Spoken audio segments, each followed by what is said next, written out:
دوستوں کیا آپ جانتے ہیں کہ یہودی لوگ اتنے امیر کیوں ہو جاتے ہیں؟ تو کسی مسلمان نے ایک یہودی سے پوچھا کہ ساری دنیا میں جتنی بڑی کمپنیز ہیں وہ یہودیوں کی ہیں، حالانکہ تمہاری تعداد سب سے کم ہے، پھر بھی تم لوگ سب سے آگے ہو، یعنی تمہاری تعداد پوری دنیا میں 9.2 ملین ہے اور مسلمان 1 ارب 40 کروڑ ہے۔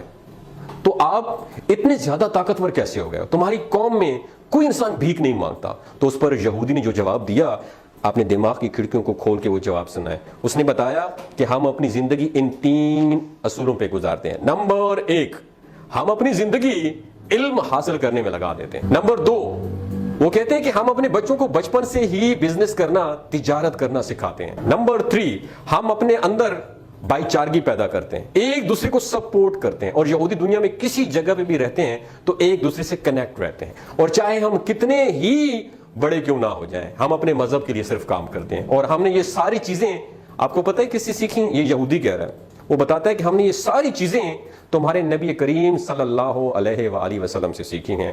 اللہ اکبر۔ دوستوں یہ باتیں آپ کے ساتھ شیئر کرنے کا بنیادی مقصد یہ ہے کہ دوسرے لوگ ہمارے نبی کریم صلی اللہ علیہ وآلہ وسلم کو فالو کر کے کامیابی حاصل کر رہے ہیں، اور ہم مسلمان ہیں جو کہ دنیا والوں کو فالو کرنے میں لگے ہوئے ہیں۔ تو کامیابی چاہتے ہو تو اپنے نبی کو فالو کرو، دنیا میں بھی کامیاب رہو گے اور آخرت میں بھی کامیاب رہو۔ تو کہنے کا مقصد یہ ہے کہ ہمارے نبی صلی اللہ علیہ وسلم نے فرمایا تھا کہ تفرقوں میں نہ پڑو اور رسی کو مضبوطی سے پکڑو۔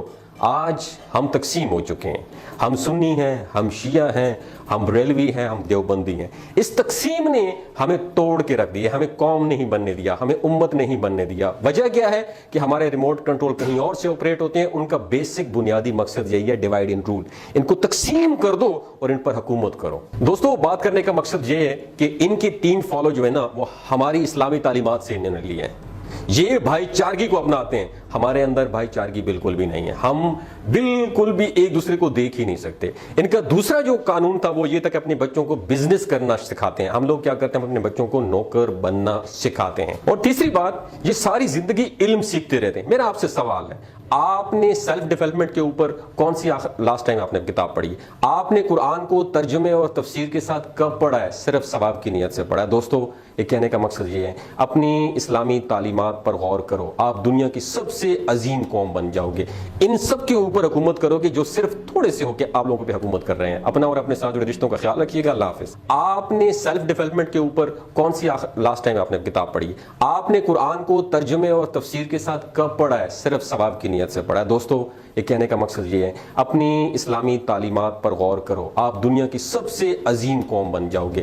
ان سب کے اوپر حکومت کرو گے جو صرف تھوڑے سے ہو کے آپ لوگوں پہ حکومت کر رہے ہیں۔ اپنا اور اپنے ساتھ جڑے رشتوں کا خیال رکھیے گا۔ اللہ حافظ۔